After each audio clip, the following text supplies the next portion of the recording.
नमस्कार. आजच्या व्हिडिओमध्ये मी तुम्हाला नवरात्रीमध्ये आपण देवीला घटी बसवणार आहे. मग आपण देवपूजा करायची का? किंवा सगळे देव घटी बसवायचे का? याबद्दल माहिती सांगणार आहे. पण त्याआधी तुम्ही चॅनलवरती नवीन असाल तर चॅनलला लाईक करा आणि सबस्क्राईब देखील करा. कमेंटमध्ये श्री स्वामी समर्थ किंवा ओम महालक्ष्मी नमः लिहायला विसरू नका.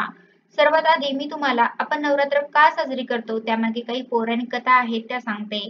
जेणेकरून तुम्हाला मी इथून पुढे जी माहिती सांगणार आहे ते समजण्यास मदत होईल.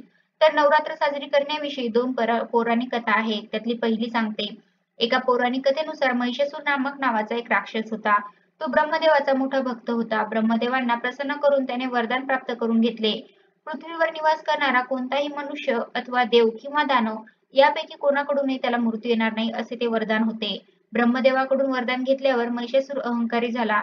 तिन्ही लोकांवर विजय मिळवून तो क्रूर कर्मा बनला आणि सर्व ठिकाणी हाहाकार माजवू लागला. अवघ्या काही काळातच तिन्ही लोकात महिषासुराची दहशत पसरली.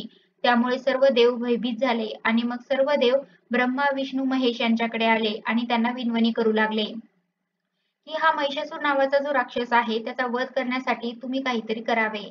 पण ब्रह्मदेवाने जे त्यांना वरदान दिलेलं होतं त्या वरदानामध्ये असं होतं की या पृथ्वीवरचा कोणताही देव, दैन्य, मनुष्य तुझा वध करू शकणार नाही. त्यामुळे ब्रह्मा, विष्णू, महेश यांनी यांच्या शक्तीने दुर्गा देवीचं आवाहन केलं आणि देवीच्या शक्तिरूपाचे महिषासुरासोबत तब्बल 9 दिवस युद्ध चालू होतं. प्रचंड आणि भयंकर असे हे युद्ध होतं. या युद्धानंतर 10व्या दिवशी दुर्गा देवीने महिषासुराचा वध केला आणि तेव्हापासून दुर्गा देवीचे नाव महिषासुरमर्दिनी असं देवीचं नाव पडलं. यानंतर वाईटावर चांगल्याचा विजय म्हणूनही आपण नवरात्र साजरी करतो. त्यामुळे ही प्रथा आहे.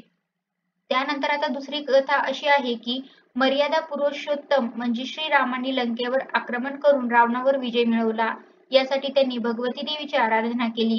श्रीरामांनी 9 दिवस देवीचे पूजन केले, नामस्मरण, आराधना केली.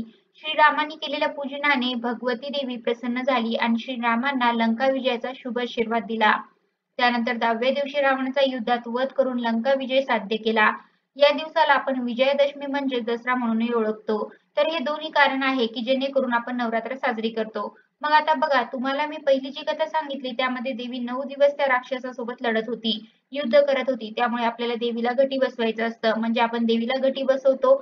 जेव्हा आपण घट बसवतो तेव्हा फक्त देवीचा टाक असतो आपल्याकडे किंवा देवीची मूर्ती, फोटो असेल आपण त्यांनाच घटी बसवतो. आपल्या देवघरातली इतर जी देव आहेत, खंडोबा असेल, गणपती असेल, बाळकृष्ण असेल, त्या देवांना आपण घटी बसवत नाही. ते आपल्या देवघरातच राहतात. फक्त देवीला घटी बसवतो. देवीला आपल्याला 9 दिवस हात लावायचा नसतो कारण देवीचं युद्ध चालू असतं महिषासुरासोबत. मग इतर जे देव आहेत त्या देवांना आपल्याला रोज अंघोळ म्हणजे रोज त्यांची देवपूजा करायचीच आहे. त्या देवांना घटी बसवत नाही. त्यामुळे त्यांची देवपूजा करावीच लागते रोज. काहींकडे प्रथा आहे की ते पहिल्या दिवशी म्हणजे घटस्थापनेच्या दिवशी देवपूजा वगैरे करतात आणि त्यानंतर डायरेक्ट 10व्या दिवशी दसऱ्यानंतर देवपूजा करतात. तर हे पूर्णपणे चुकीचं आहे. आपण बाकीचे देव घटी बसवत नाही त्यामुळे त्यांची देवपूजा ही आपल्याला करावीच लागते. जर त्यांची देवपूजा केली नाही आणि त्यांना तसंच पाळसं ठेवलं तर त्यांचं जे काही पाप आहे ते आपल्यालाच लागतं. त्यामुळे जर तुम्ही देवीला घटी बसवलं ना तर तुम्ही बाकीच्या देवांची देवपूजा नक्की करा. तर अशा प्रकारे आजच्या व्हिडिओमध्ये मी तुम्हाला नवरात्रीमध्ये आपण देवीला घटी बसवणार आहे. मग आपण देवपूजा करायची का? किंवा सगळे देव घटी बसवायचे का? याबद्दल संपूर्ण माहिती सांगण्याचा प्रयत्न केला आहे. कसा वाटला तुम्हाला माझा आजचा व्हिडिओ कमेंट करून नक्की सांगा. धन्यवाद.